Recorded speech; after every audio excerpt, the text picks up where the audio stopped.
প্রণাম নিবেদন করছি। আজকে যারা এসছেন শ্রদ্ধেয় সম্মুখে বিভিন্ন দলের রাজনৈতিক ব্যক্তিত্ব, তাদেরকেও শ্রদ্ধা জানাচ্ছি। হিমালয়ের পাদদেশে পরিভ্রমণ করছেন, দেখছেন কতগুলি যুবক, শ্বেত বস্ত্রধারী, তাদের সামনে একজন ভারত মায়ের মূর্তি, অষ্টদূতি তাদের নড়ছে, বন্দে মাতরম, বন্দে মাতরম, বন্দে মাতরম। দেখছে আবার বাংলার বাঙালি ঋষি বঙ্কিমচন্দ্র ধ্যানমগ্ন হলেন। আমি ভারতবর্ষ পরিভ্রমণ করেছি, কোথাও বা দেখেছি শিববক্ষে পদা সঞ্চারানি চলে এলেন, ধ্যানমগ্ন হলেন ঋষি বঙ্কিমচন্দ্র, সঙ্গীত রচনা করলেন বন্দে মাতরম।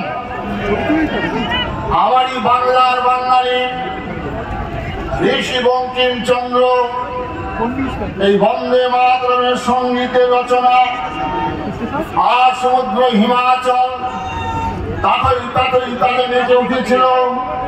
কন্যাকুমারিকা থেকে কাশ্মীর, কাশ্মীর থেকে কামাখ্যা, বাংলা মায়ের দামাল সন্তানরা সেদিন বুকের তাজা রক্ত ঝলকে ঝলকে দিয়ে দিয়ে বলেছিলেন, ওই ব্রিটিশ কি দেখা ভয়, ও ভাই কম্পিত নয় আমার হৃদয়। বাংলা মায়ের দামাল সন্তানরা এই বন্দে মাতরম উচ্চারণের মধ্য দিয়েই বুকের তাজা রক্ত ঝলকে ঝলকে ঢেলে দিয়েছিল। আমার এই বাংলার বাঙালি আজও আন্দামান জেলে তাদের নামগুলো স্বর্ণাক্ষরে লিখিত আছে। যদি কোনো রাজনৈতিক মানুষ বলেন যে আমাদের দেশ বিভাজন হয়েছিল সংখ্যার ভিত্তিতে, তাহলে স্বাধীনতার আন্দোলনে পাশাপাশি তাদের নামগুলো থাকতো, কিন্তু তাদের একজনের নাম ছিল না। তারা ভারতবর্ষকে কখনো পূর্ণভূমি, কখনো মাতৃভূমি, কখনো জন্মভূমি বলে তারা স্বীকার করেনি। আজকে স্বাধীনতার ইতিহাস সম্পর্কে আপনারা আলোচনা করবেন, হয়তো কেউ বা বলবেন ওই গান্ধীজি অনেকে আবার মহাত্মা বলেন, অনেকে অনেক বিশেষণ প্রয়োগ করেন।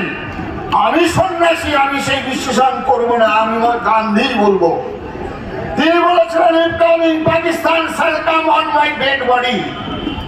আরেকজন যিনি ভারতের ভাগ্যাকে আছে, স্বাধীনতা দেশ বিভাজনের জন্য তারা দায়ী নয়, দেশ বিভাজনের জন্য দায়ী ওই আরব সাম্রাজ্যে এমন একটি মতবাদ, যে মতবাদের জন্য আমাদের দেশ বিভাজন বিশ্বাসী অবিশ্বাসী, যে মতবাদের ফলোয়ার হয়ে বলেন মূর্তি ভাঙা আমাদের রক্তে, যে মূর্তির ফলোয়ার হয়ে 1947 সালে নয়, 46 সাল নয়, 1930 সাল থেকে যে ভয়াবহ আকার ধারণ করেছিল আমারই বাংলার বাঙালি ওই আমার স্বামী বিবেকানন্দের আমার ভারত আমার ভারত বইখানা খুলে দেখবেন।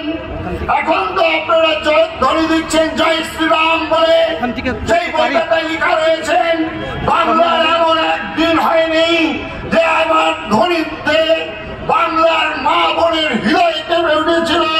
বলছেন স্বামী বিবেকানন্দ আমার ভারত অমর ভারত বইখানায়।